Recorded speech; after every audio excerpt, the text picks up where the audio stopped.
समय तो सब कुछ होत है, समय बहुत बलवान। हीलन लूटी गोपिका, वही अर्जुन वही बाण। समय सबसे बलवान, और समय और काल के बदलते समय नहीं लगता। ये समय ही था जिसने राजा शांतनु जैसे राजा को निषाद की कन्या सत्यावती के प्रति प्रेरित किया। ये समय ही था कि राजा शांतनु को भीष्म जैसे पुत्र को राज्य से दूर करना पड़ा। और यह समय ही था जिसने राजा दशरथ के बाण को श्रवण के माता पिता को लगाया। यह समय ही था कि राजा दशरथ जैसे महान राजा को अपने भगवान पुत्र को भी वनवास देना पड़ा। ये समय ही था कि राम और सीता जैसे लोगों को वनों की खाक छाननी पड़ी। और ये समय ही था कि पांडव जैसे धर्मात्मा और योद्धा लोगों को वनवास की खाक छाननी पड़ी। ये समय ही था कि राजा रंतीदेव जैसे लोग जो अतिथि देवो भव की परिभाषा इस दुनिया को देकर गए, उन्हें भी दर दर अन्न के लिए तड़पना पड़ा। कहते हैं राजा रंतीदेव के घर से कोई भूखा नहीं जाता था और अतिथि को भगवान की संज्ञा दी जाती। वही राजा अपनी पत्नी और बच्चों के साथ 48 दिन तक भूखा रहा और 49वें दिन कुछ खाना मिला तो वो भी किसी शूद्र और किसी चंडाल को देना पड़ा। और अंत में जो थोड़ा सा पानी बचा वो भी एक कुत्ते रूपी धर्मराज को देना पड़ा। और ये समय ही था कि राजा हरिश्चंद्र जैसे राजा को शमशान में चंडाल की भूमिका निभानी पड़ी। ये समय ही था कि भीष्म जैसे व्यक्ति को कांटों की सेज पर लेटना पड़ा। और ये समय ही था कि द्रौपदी जैसी राजकुमारी को 5 पांडवों की राजकुमारी बना। और ये समय ही था कि धृतराष्ट्र जैसे राजा को विदुर जैसे धर्मात्मा की बात समझ में नहीं। यदि विदुर की बात पर धृतराष्ट्र ने अमल किया होता तो उस समय का सबसे बड़ा नरसंहार महाभारत न होता। महाभारत को रोका जा सकता था यदि धृतराष्ट्र ने विदुर की बात को माना हो। विदुर ने तो जन्म के समय जैसे आपने सुना कि कहा दुर्योधन का त्याग कर देना चाहिए। विदुर ने पुनः कहा कि यदि पुत्र महत्वाकांक्षी हो और यदि पुत्र योग्य ना हो तो उसे राजा नहीं बनाना। विदुर ने धृतराष्ट्र को कहा कि इस जुए को ना होने दिया जाए, इस पासे के खेल को ना होने दिया जाए, परंतु धृतराष्ट्र ने होने दिया। विदुर ने कहा कि द्रौपदी को भरी सभा में ना लाया जाए और धृतराष्ट्र को रोकने के लिए कहा दुशासन, परंतु धृतराष्ट्र ने एक ही कहा। और जब आखिरी बार संजय पांडवों के पास धृतराष्ट्र का संदेश लेकर गए और पांडव सब शर्तें मान गए और संजय ने आकर धृतराष्ट्र को बताना चाहा तो धृतराष्ट्र ने सुनने से इनकार किया। यानी समय रहते यदि हम धर्म की बात को, यदि हम नीति की बात को, यदि हम पॉलिसी की बात को या किसी रेगुलेशन की बात को नहीं समझते तो हमारा कल्याण हो नहीं सकता।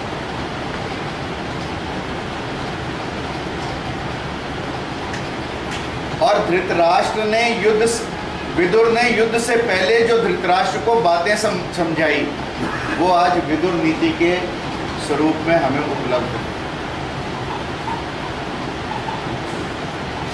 विदुर नीति क्या कहती है? विदुर नीति ये कहती है कि हमें एक बुद्धि से दो कर्तव्य और अकर्तव्य को साध कर, तीन मित्र शत्रु और उदासीन को, चार साम दाम दंड भेद से काबू करना चाहिए और पांच इंद्रियों के द्वारा अपने 6 गुणों को साध कर 7 चीजों का त्याग कर देना चाहिए। वो 7 चीजें क्या है जो हम रोज चर्चा करते हैं? काम, क्रोध, मोह, मद, माया, लोभ। यदि हम इन चीजों को छोड़कर आगे बढ़ने को तैयार हैं तभी हमें सफलता मिल सकती है। विदुर से अर्जुन ने पूछा कि सबसे बड़ा अस्त्र क्या और सबसे अच्छा अस्त्र शस्त्र क्या?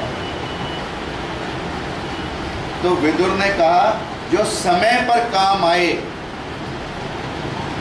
उससे अच्छा और बढ़िया कोई अस्त्र शस्त्र नहीं हो सकता। और कहते हैं उदाहरण के लिए जब विदुर और अर्जुन किसी गली में से जा रहे थे तो एक मदांध हाथी, एक पागल हुआ हाथी सामने से आ रहा था। अर्जुन ने अपना गांडीव उठाना चाहा परंतु समय नहीं था। विदुर ने एक पिल्ला उठाया कुत्ते का और हाथी के ऊपर दे मारा। कुत्ते का बच्चा डर के मारे हाथी की सूंड को चिपक गया और हाथी, पागल हाथी समझ नहीं पाया और उसने भागना छोड़ दिया, रुक गया।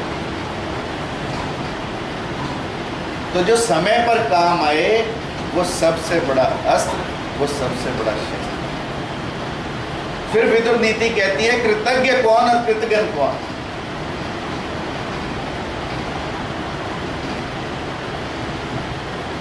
तो कहा कि कुत्ते से बड़ा कोई कृतज्ञ नहीं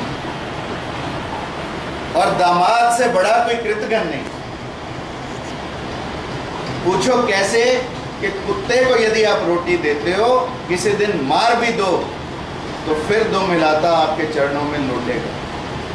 और दामाद को कितना ही खिलाओ, कितना ही पिलाओ, कितना ही दो, फिर भी अकड़ा रहेगा। इसलिए व्यक्ति को जीवन में कृतज्ञ होना चाहिए।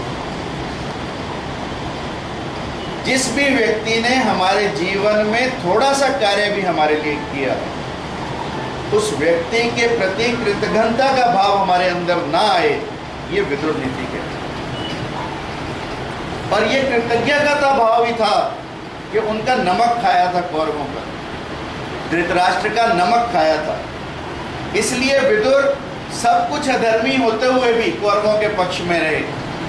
और जब समय आया, जब दुर्योधन की बात चुभी तो संन्यास लेकर हरिद्वार चले, तपस्या की और मैत्रेय ऋषि से ज्ञान प्राप्त। मैंने शुरू में कहा कि समय बहुत बलवान है, समय से सब कुछ बदलता है, परंतु कुछ चीजें नहीं बदलती समय से। वो है व्यक्ति का ज्ञान, वो है व्यक्ति की भक्ति, वो है व्यक्ति का कर्म। ज्ञान, भक्ति और कर्म का अटूट संगम है विदुर।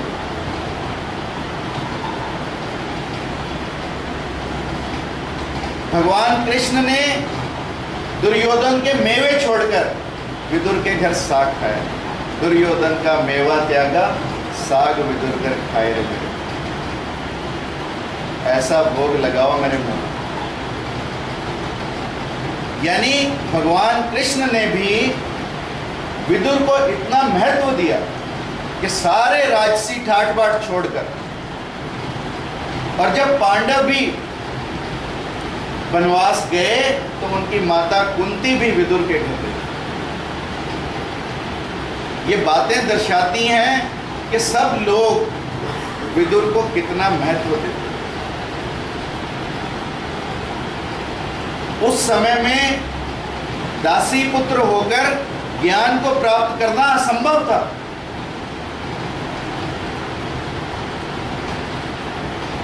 परंतु व्यास जी का आशीर्वाद था कि दासी पुत्र होने के बावजूद भी ये बालक न्याय का प्रतीक बनेगा, नीति का प्रतीक बनेगा, धर्म का प्रतीक बनेगा, काम का प्रतीक बनेगा। और विदुर ने ये सिद्ध करके दिया। ये समय ही था विदुर के जन्म की कथा कि मांडव ऋषि जैसे व्यक्ति को चोरों ने पकड़ लिया। चोरों की बजाय राजा के आदमियों ने पकड़ लिया, चोर समझ कर, ये चोर डकैत, और सूली पर लटका दिया। और सूली पर ऐसा लटकाया कि मरा नहीं, व्यक्ति अधमरा रहेगा। और जब मांडव ऋषि को 7 दिन के बाद उतारा गया तो उन्होंने धर्मराज को अभिशाप दिया कि ये तेरा कैसा विधान है कि व्यक्ति को मरना था तो मारना ही, मार ही देना था। तूने ना मुझे मारा, ना तुझे मुझे जिंदा छोड़ा, और मारना किसी और को था, सूली किसी और को लगनी थी, लगा दी मेरे को। इसलिए तेरे को अभिशाप देता हूं कि तू भी किसी शूद्र के घर में जन्म ले। तो विदुर धर्मराज के रूप में, दासी पुत्र के रूप में पैदा हुआ।